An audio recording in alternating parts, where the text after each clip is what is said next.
Welcome back Tulasi Reddy గారు. Is it okay right now? వినిపిస్తుందా? Hello, yeah Tulasi Reddy గారు. ఓకే. మహాభారతంలో విదురదేవుడు ఒక పద్యం చెప్పాడు సప్త వ్యసనాల గురించి. వెలది, జూదంబు, పానంబు, వేట, పలుకు ప్రళదనంబు, దండంబు పరుషధనము, సొమ్ము నిష్ప్రయోజనముగా వమ్ము సేత అనేడు సప్త వ్యసనముల జనత తగుల అని ద్వాపరయుగంలోనే విదురదేవుడు చెప్పాడు. ఆ సప్త వ్యసనాల్లో సొమ్ము దుర్వినియోగం చేయడం అనేది ఒక వ్యసనము, ఒక తప్పు, దాని జోలికి పోవకండ్రా నాయన అని విదురదేవుడు అప్పుడే చెప్పాడు. కరెక్ట్ గా ఇక్కడ జగన్మోహన్ రెడ్డి చేసింది ఆ సప్త వ్యసనాల్లో ఈ వ్యసనం వచ్చేసి ఆయన కరెక్ట్ గా సరిపోతుంది. కాబట్టి ఇప్పుడు ఇంకా సరే, జరిగిపోయింది. ఈ యొక్క రిషికొండ విషయాన్ని 4 కోణాల్లో మనం వచ్చేసి విశ్లేషించాల్సిన అవసరం ఉంది. ఒకటి, ఇది పర్యావరణానికి సంబంధించినటువంటి సమస్యలు ఏమన్నా ఉన్నాయా, అనుమతులు ఉన్నాయా లేదా అనేది ఒక యాంగిల్. రెండవది, ఇందులో అవినీతి జరిగిందా లేదా అనేది రెండవ యాంగిల్. మూడవది, జగన్మోహన్ రెడ్డి యొక్క మనస్తత్వం అనేది తెలుస్తుంది మూడవది. నాలుగవది, దీనిని ఇంకా ఎలా ఉపయోగించుకోవాలా, ఈ యొక్క 7 బ్లాక్స్ ను ఏ విధంగా వచ్చేసి ఉపయోగించుకోవాలా అనేది ఈ 4 కోణాల్లో మనం వచ్చేసి విశ్లేషించాలా. జరిగిపోయింది కాబట్టి మనం దాన్ని ఎలాగో ఉపయోగించాలా. ఈ ప్రజావేదికను జగన్మోహన్ రెడ్డి కూల్చినట్టు అటువంటి వల్ల పనులు చేయకుండా దాన్ని ఏ విధంగా సద్వినియోగం చేయాలా అనే కోణంలో ఆలోచించడం కూడా ఇప్పుడు అవసరం. ఇప్పుడు ఇక్కడ పర్యావరణానికి సంబంధించి సరే, నేషనల్ గ్రీన్ ట్రిబ్యునల్ కానీ మిగతా కోర్టు నియమించినటువంటి కమిటీలు కానీ వాళ్ళు రిపోర్ట్లు ఇచ్చినట్టుంది. ఇక్కడ కాబట్టి పర్యావరణం సంబంధించినటువంటి అనుమతులు బహుశా లేనట్టుంది. కాబట్టి దానికి సంబంధించి డెఫినెట్ గా వచ్చేసి యాక్షన్ తీసుకోవాల్సిన అవసరం ఉంది.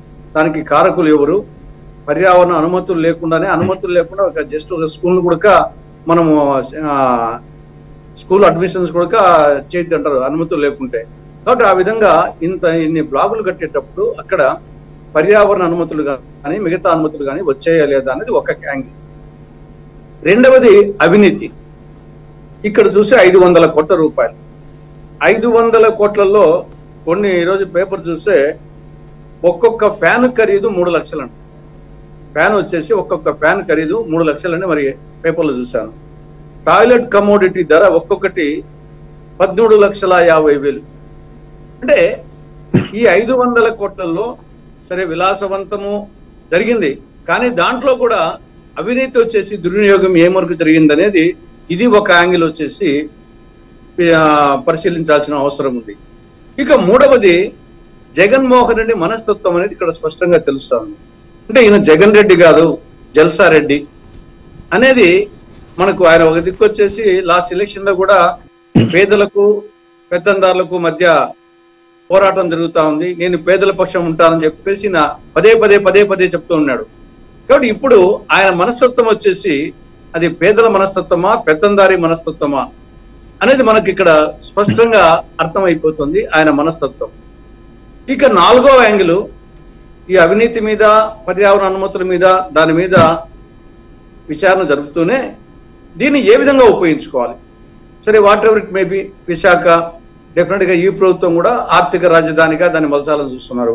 కాబట్టి ఆర్థిక రాజధాని అన్నప్పుడు డెఫినెట్ గా వచ్చేసి అమరావతికి ఏ మేరకు ఇంపార్టెన్స్ ఉంటుందో డెఫినెట్ గా విశాఖకు అంతకు మించిన ఇంపార్టెన్స్ ఉంటుంది. ఒక టూరిజం కేంద్రంగా, ఒక సినీ రాజధానిగా, ఒక ఐటీ రాజధానిగా. కాబట్టి ఈ విధంగా బహుముఖ కోణాల్లో విశాఖ నగరాన్ని అభివృద్ధి చేయాల్సిన అవసరం ఉంది. కాబట్టి ఆ నేపథ్యంలో వీటిని ధ్వంసం చేయకుండా, ఒకరికట పక్కన పెట్టకుండా దీన్ని ఏ విధంగా సద్వినియోగం చేసుకోవాలి, ఈ 4 కోణాల్లో రాష్ట్ర ప్రభుత్వం ఆలోచించాల్సిన అవసరం ఉందనేది నా అభిప్రాయం. ఓకే, యా గఫూర్ గారు, ఒళ్ళు మండటం కాదు, మామూలుగా లేదు గఫూర్ గారు.